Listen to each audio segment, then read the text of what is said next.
मेरे पास कुछ ही घंटे बचे हैं अपनी बेगुनाही साबित करने के लिए, पर मैंने तो उस आदमी को देखा तक नहीं है और कोई सुराग भी नहीं है मेरे पास। आखिर कैसे ढूंढूंगा मैं उसे?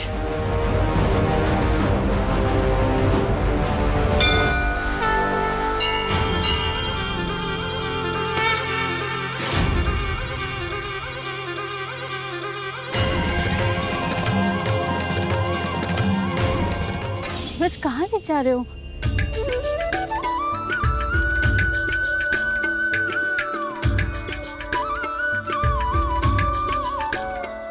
सूरज, मंदिर तो मैं ऐसे भी आ जाती, फिर ऐसे जबरदस्ती क्यों लाए? पूजा पाठ सब कर लिया ना आपने अच्छे से? चलिए अब मैं आपको साइंस पढ़ाता हूँ। मंदिर में साइंस? ये देखिए,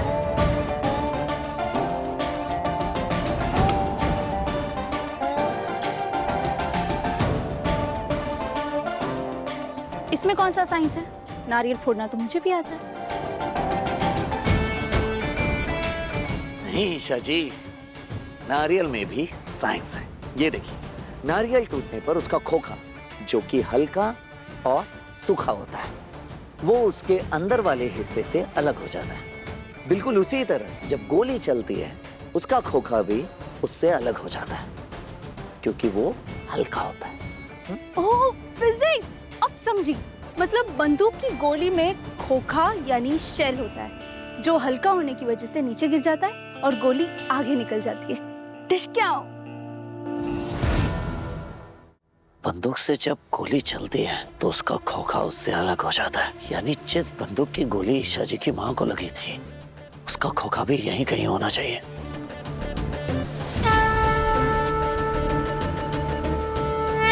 बहुत बहुत धन्यवाद भगवान जी, आपने मुझे रास्ता दिखाया। ईशा जी, बस एक बार मेरे हाथ वो खोखा लग जाए, उसके बाद मैं अपनी बेगुनाही साबित कर पाऊंगा, सबूत दे पाऊंगा आपको। आज कावेरी को होश आया। मैं तो खुश हो गया था कि मेरा परिवार फिर से पूरा हो गया, लेकिन अगले ही पल उसकी तबीयत फिर से बिगड़ने लगी। और पापा,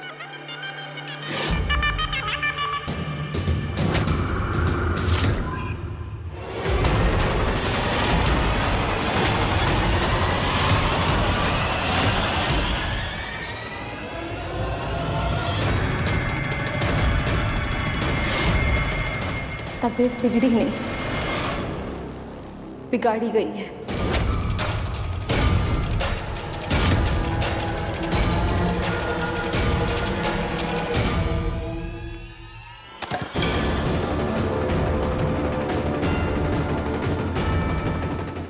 ये सब क्या है गुड़िया? कुछ फैसले हमेशा गलत ही साबित होते हैं पापा। आज मैं उन फैसलों को सुधारने जा रही हूँ।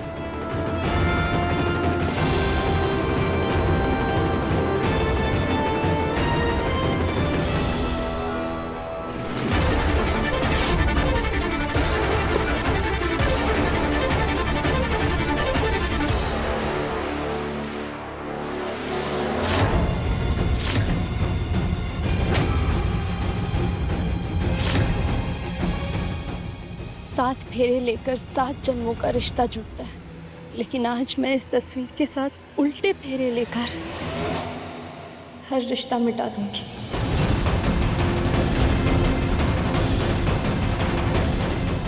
ईशा भाभी, प्लीज ये सब मत कीजिए। नहीं ईशा, सब भाभी, जो रिश्ता मेरी माँ को जिंदगी और मौत के मुंह में धकेले, वो रिश्ता मुझे चाहिए ही नहीं। मैंने फैसला कर लिया और कोई बीच में नहीं आएगा।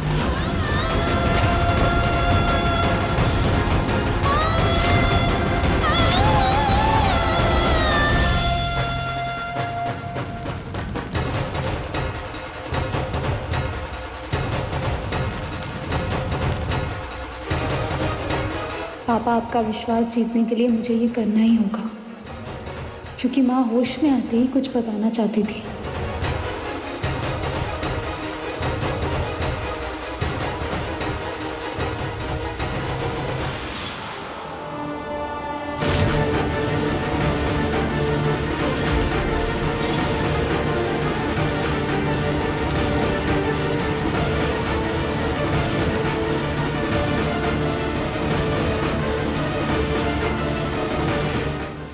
भी बार बार कह रहा था उसने माँ को नहीं मारा, लेकिन मैंने उसकी एक नहीं सुनी।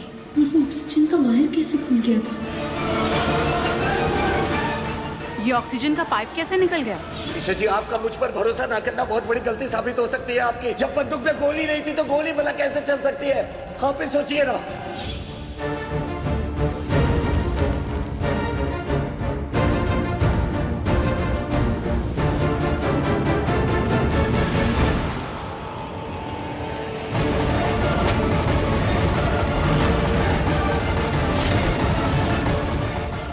ईशा भाभी,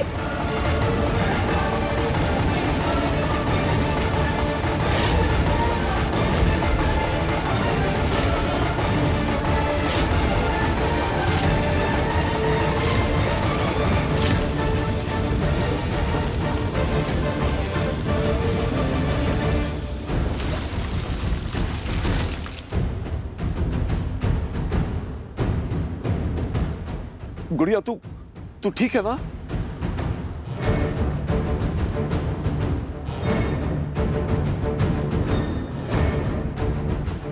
पापा, मैं भूल गई कि माँ बाप ही होते हैं जो अपने बच्चों का भला चाहते हैं, और जब बच्चे उनकी बात ना माने ना, तो उन्हें सजा देने का पूरा हक होता है माँ बाप को। हाँ, आपने मुझे सूरज के साथ इस रिश्ते में बांधा, पर मैंने आप पर यकीन नहीं किया,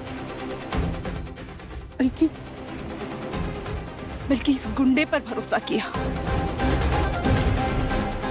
मुझे अपनी गलती की सजा मिलनी चाहिए पापा। ये गुंडा जो अपने पिता का नहीं हुआ, वो मेरा क्या ही होगा?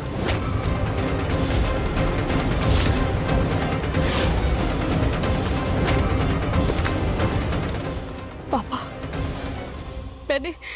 मैंने इस गुंडे पे भरोसा किया और आपके खिलाफ खड़ी हुई, आपसे लड़ाई की। इसे मैंने अपना पति, अपनी दुनिया, सब कुछ माना, पर इसने मेरी मां पर ही गोली चला दी। पापा, मुझे समझने में थोड़ा वक्त लग गया, पर अब मैं समझ चुकी हूँ कि माँ बाप ही होते हैं जो अपने बच्चों का भविष्य संवारते हैं। हाँ पापा, आज मैं आपसे कहती हूँ कि आप ही है मेरे भाग्य विधाता।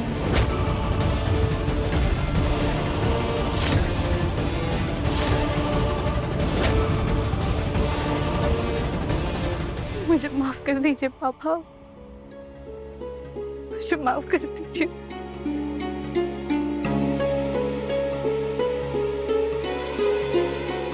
ना गुड़िया, ना, ऐसे रोते नहीं है बेटा।